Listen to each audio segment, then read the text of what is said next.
뉴스 속 깊숙한 이야기를 들어본 인터뷰 시간입니다.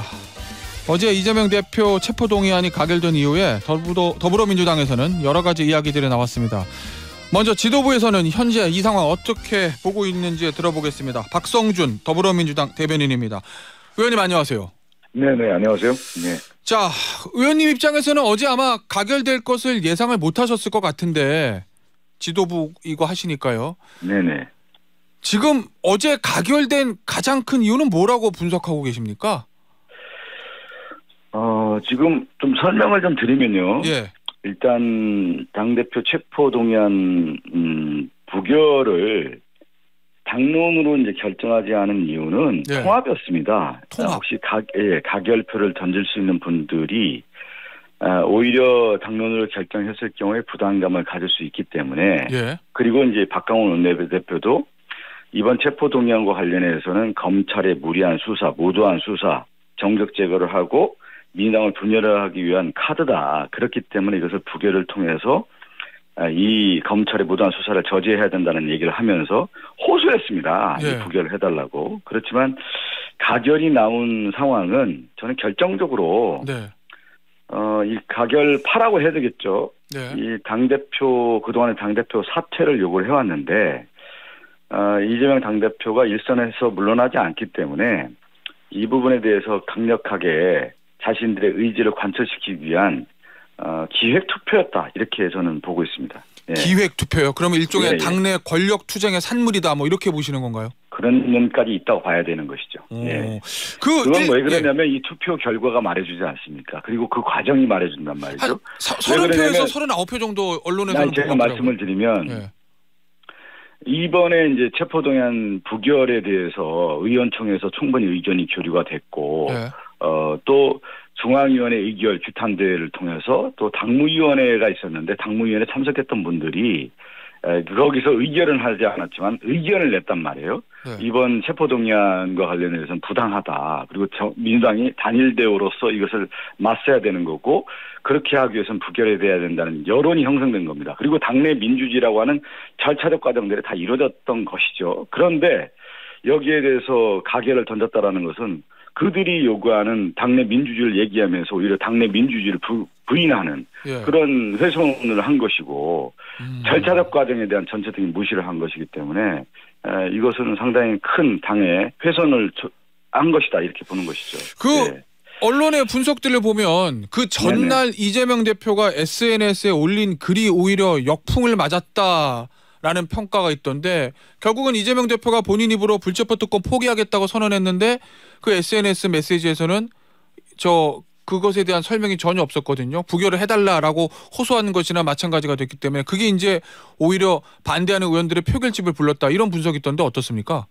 일단은 이번에 이제 그 체포 동의안과 관련돼서 이재명 당대표가 그동안에 계속 얘기하지 않았습니까? 검찰의 수사가 차고 증거가 넘친다고 얘기가 계속 해왔고 수사가 한 1년 반 동안 진행된 거 아니겠습니까? 그렇다고 하면은 구속영장을 국회를 소집하지 않을 때 비회기 기간에 충분히 할 수 있는 거 아니냐. 그런데 지금 9월 정기국회에 영장을 청구했다라는 것 자체가 민주당의 대부분의 의원들이 이것은 결국은 정치 수사고 민주당을 분열하기 위한 카드로 쓰는 것이기 때문에 이건 안 되는 것이다. 이렇게 얘기를 해왔던 것이죠. 그렇게 하고 특히 저는 이제 이 검찰의 수사가 그동안 이제 정치 수사한 거 아니겠습니까? 그렇기 때문에 이 회기에 영장 청구한 것은 부적절하다고 본 것이죠. 네. 이재명 대표가 아예 불체포 특권 포기하겠다는 말을 안 하는 게 낫지 않았을까요? 뭐 과거의 일을 되돌릴 수는 없긴 하지만 왜냐하면 그때나 지금이나 검찰의 수는 똑같잖아요. 그 얘기가 아니라 이제 충분히 이재명 대표는 얘기한 거니까 이제 불체포 특권과 관련된 부분은 헌법적 권리지만. 비회기 기간이 충분히 있었지 않았습니까? 검찰이 수사를 해왔고 충분한 시간이 있었고 그러면 그 당시에 당신이 영장을 발부를 하면 당당히 이재명 대표가 나가겠다고 했는데 그렇지 않고 9월에 정기국회가 시작됐을 때 이것을 체포영장 발부 자체가 정치 기획이 아니겠습니까? 그렇게 보는 것이죠. 전날 이제 박광원 원내대표하고 이재명 대표가 비공개로 배석자 없이 병실에서 30분 정도 이야기를 했다고 하고 어제 이제 박광원 원내대표가 의원들에게 이재명 대표가 당의 통합적인 운영을 약속을 했으니 부결을 시켜달라 이렇게 호소했다는 거거든요. 결국은 이제 이재명 대표 입장에서는 마지막까지 비명계 의원들에게 뭔가를 카드를 좀 준 건데 그걸 비명계 의원들이 받지 않은 이유는 뭐라고 보십니까? 역시 그것도 권력 투쟁 때문인 건가요? 지금 봐서는 네. 결국은 이제 결과를 봐야 되는 거 아니겠습니까? 네. 이제 뭐 최소는 29명이고 뭐 최대는 30여 명 이렇게 가결을 던졌다고 볼 수가 있는 건데 그러면 이분들은 소수의 단합된 의지로서의 민주당의 의사를 거꾸로 만들어낸 것이죠. 그러면 자신들의 의사 관철을 위해서 한편으로는 검찰과 국민의힘의 논리에 따라갔다 이렇게밖에 볼 수가 없는 거 아니겠습니까? 그렇다고 예, 그것은 뭐냐? 그럼 그 의도가 분명히 있는 거 아니겠어요? 이재명 당대표 체포 동의안과 관련해서 당내 여론과 민주당의 지지자들도 그렇고 모든 분들이 거의 대부분이 이번 체포 동의안에 대해서는 부결하라고 했는데 가결표를 던졌다라는 것은 정치적인 의미가 있는 거죠. 함의가 있는 건데 그 함의는 뭐냐면 당대표 사퇴를 요구한 거 아니겠습니까? 그동안에 예. 당대표 사퇴 없이는 부결이 없다라고 하는 그들의 논리가 있었는데 결국 당대표가 이선 후퇴를 하지 않으니까 가결표를 던졌다 이렇게 볼 수가 있는 거고요. 결국 그것은 뭐냐면 정치 행위를 통해서 그대로 그 표로 나온 것이다. 그 결과가 저는 말해주고 있다고 봅니다. 알겠습니다. 네. 자, 박광원 원내대표하고 이재명 대표 사이에서 이재명 대표의 거취와 관련된 이야기는 뭐 전혀 나오지 않았나요? 그건 모르는 거죠. 그건 모르는 거죠. 근데 그동안에 이제 가결을 했던 가결파라고 해야 되겠죠. 그 가결파들이 얘기했다는 것은 이재명 당대표에 대한 거취 얘기를 계속 해왔던 거기 때문에 함축적으로 봤을 때 마지막으로 이재명 당대표의 거취를 논했을 가능성도 배제할 수는 없는 것이죠. 그렇지만 제가 얘기한 것처럼 당내에서 의원총회라든가 중앙위원회 의결 규탄대회를 통해서 그 다음에 많은 의원들이 내부적으로 당원들이 이 체포동의안에 대한 부당성 이 검찰의 수사에 정당하지 못하다는 것에 대해서 계속 얘기를 해왔고 이번 체포동의안은 부결해야 된다는 얘기가 있었는데 그것을 어떻게 보면 가결파들이 자신들의 정책 이해관계에 따라서 가결표를 던졌다 이렇게 볼 수밖에 없는 것이죠. 자, 혹시 어제 표결 결과에 대한 이재명 대표의 반응이 좀 있습니까? 뭐 저는 그 이재명 당대표 반응은 아직 나오지 않은 것 같고요. 가장 걱정은 지금 상황이 엄중하고 오늘 오늘로서 23일째 아닙니까? 당대표 건강이 정말 걱정되는 상황이고 알겠습니다. 이 얘기를 들었을 때 얼마나 당대표도 충격을 받았겠습니까? 그 일각에서는요. 어찌 됐건 간에 대표가 직접적으로 부결을 호소를 하고 저 당내 2인자의 원내대표도 그 얘기를 했는데 결국 어쨌든 가결이 됐습니다. 네네. 결국 정치적으로 이재명 대표가 당내에서 불신임 받은 거 아니냐, 정치적 리더십에 엄청난 타격이 왔다라는 언론의 분석이 있던데 그 부분은 어떻습니까? 네, 그렇게 노린 거죠. 가결파는 뭐냐면 가결파가 소위 말하는 조직된 세력이 기획 투표를 통해서 당 대표를 흔든 거 아니겠습니까? 그래서 오랜 시간 기획을 해왔던 거고 그렇게 해와서 그 결과가 나온 거 아니겠습니까? 이들이 조직적으로 반기를 들었고 그것은 뭐냐면 이재명 당대표의 가결을 통해서 이건 자신들의 결국의 정치적 의지를 보여준 거고 그건 뭐냐면 당대표의 리더십을 흔들기 위한 거 아니겠습니까? 그러면 그 전에 있어서 저는 당당했으면 좋겠어요.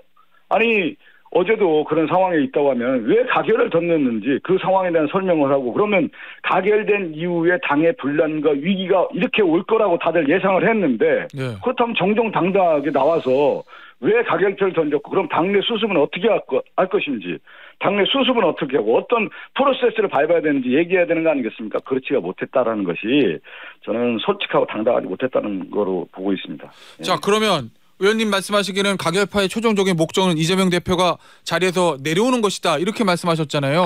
거기에 목적을 두고 저는 일련의 과정에 정치 행위를 해왔다 이렇게 해석하고 있습니다. 저는. 그러면 앞으로 이재명 대표가 어떤 선택을 할 거로 보십니까?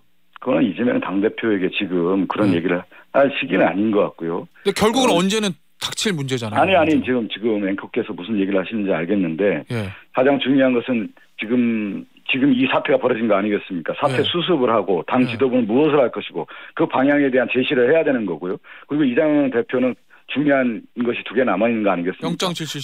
영장실질심사 남아있는 거고 저는 무엇보다도 당대표의 건강이 우선이라고 생각되기 때문에 빨리 회복을 해서 이 수습을 같이 난관을 극복하는데 리더십을 함께 해야 된다고 봅니다. 예. 일단은 지금 원내대표단은 다 사퇴를 했고요. 그럼 한 달 후에 원내대표가 새로 선출된다고 하는데 현 지도부는 원내대표의 어떻습니까? 선출과 관련해서는 어제 마지막 제가 그 최고위원회 회의에 있다가 나왔는데 조속한 시일 안에 빠른 시일 안에 원내대표를 선출해야 된다는 얘기가 있었습니다. 예.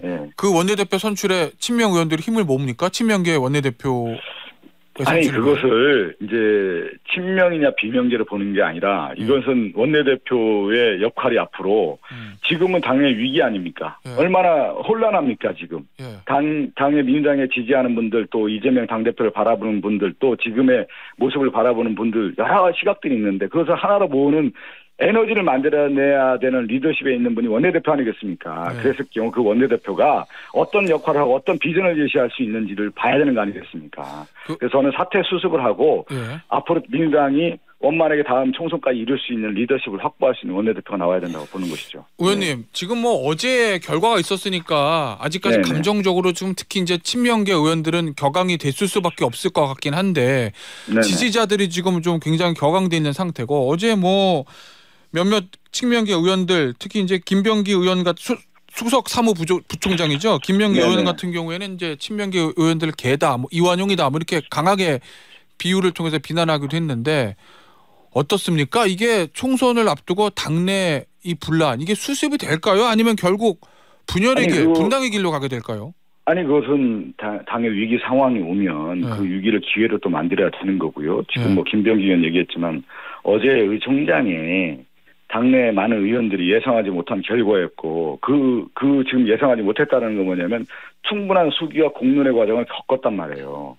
이건 부결이 당연한 것이고 그래서 많은 의원들이 교류를 했는데 예상치 못한 결과가 나온 거기 때문에 많은 의원들이 분노할 수밖에 없는 거고 그렇기 때문에 참담한 심정을 얘기하는 거 아니겠습니까? 격한 메시지가 나올 수밖에 없는 거고요.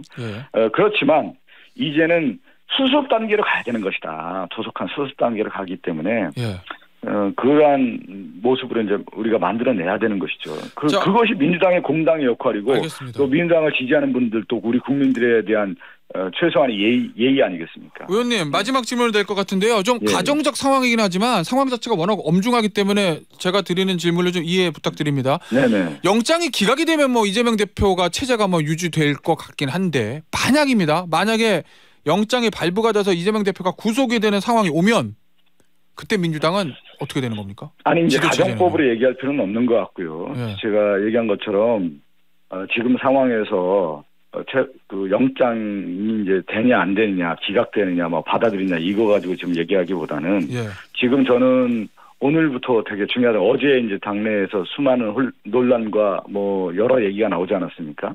오늘부터 그러면 지도부는 무엇을 할 거고 저는 예측 가능한 시나리오들이 나와야 된다고 봅니다. 그래서 제가 제가 얘기했습니다. 원내대표는 어떻게 하고 이 부분에 대해서는 어떻게 하고 그러니까 제가 여기서 가정법에 의해서 방송을 하는 게 아니라 지도부는 이 부분 하나하나 부분에 대해서 지금 나와 있는 이슈들이 있지 않습니까? 그러면 그거에 대해서 어떻게 대응할 것인지를 다 생각해 놓고 대안을 만들어 놓고 그것을 준비해야 되는 단계에 있다. 이렇게 봐야 되는 것이죠. 제가 여기서 말씀드리는 내용은 아니고요. 의원님 그러면 지금 민주당 입장에서는 총선을 앞두고 분열로 가면 안 되는 거 아니겠습니까?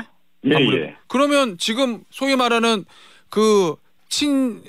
이번에 찬성을 표를 찍었는데 가결파라고 표현하셨는데 그 일부 비명계 의원들을 통합의 차원에서 끌어안는 게 맞습니까? 아니면 지금 어제 해당행위다 이런 표현까지 나오는데 뭔가 징계를 하고 조금 압박을 하는 게 맞습니까? 일단은 제가 볼 때는 해당 행위에 해당하는 것이죠. 왜 그러냐면 충분한 의원총회에서 부결에 대해서 다 원내대표가 호소하고 간곡히 부탁한 상황에서 그렇지 못한 결과가 나왔기 때문에 그것은 분명히 이제 해당 행위의 대상이 되지만 지금 제가 얘기하잖아요. 내부 분열을 더 가속할 것이냐 아니면 내부 분열을 극복하고 우리가 난관을 극복해서 보다 나은 민주당에 신뢰받는 민주당으로 갈 것이냐에 대한 부분 아니겠습니까? 그럼 여기서 선택을 할 수밖에 없는 것이죠. 만약에 책임론만 가지고 누구를 색출한다. 그렇게 했을 경우에 당내 분열이 더 가속되는 거 아니겠습니까? 그렇다고 하면은 이제 지도부는 앞으로 무엇을 할 것인지에 대한 정확한 메시지를 내놓고 우리가 민주당이 하나라고 하는 부분을 어떻게 만들어낼 것인지를 내놓는 것이 지도부 아니겠습니까? 그 역할을 지도부뿐만 아니라 저는 지금 의원, 우리 167명의 민주당 의원들이 지금 시대적 요구가 무엇이고 시대적 소명이 무엇인지를 다 알고 있습니다. 그것은 분열의 길이 아니라 하나된 길이고 결국은 결집된 힘 아니겠습니까? 제가 하나 이 말씀만 드려볼게요. 예. 우리 민주당을 둘러싼 내 외부의 환경이 하나가 뭐 있냐면 국민의힘이라든가 이 보수 지금 우파들은 항상 불가론을 만들어냈어요. 김대중 대통령이 예전에 정계 복귀했을 때 호남 불가론, DJ 불가론을 했지만 김대중 대통령이 또 극복을 했고 노무현 대통령 당시에 뭐가 있었습니까? 후단협 만들어가지고 흔들었다가 또 결국은 탄핵까지 갔다가 그렇지만 그거 극복하지 않았습니다. 노무현 불가론을 극복했고 또 그 문재인 대통령도 2016년도에 얼마나 안 된다 불가론이었다고 하지만 결국 문재인 대통령도 그것을 극복하고 민주당의 정신을 이어가고자 않았습니까? 저는 이번도 우리 민주당이 그러한 불가론에 맞서서 당내 결집도 하나된 힘으로 만들 수 있는 그런 계기로 만들어야 된다. 그것이 저는 정치의 본령이고 알겠습니다. 우리의 민주당의 길이다 이렇게 보고 있습니다. 알겠습니다. 오늘 인터뷰는 여기서 마무리하도록 하겠습니다. 지금까지 더불어민주당의 박성준 대변인이었습니다. 감사합니다. 네, 감사합니다.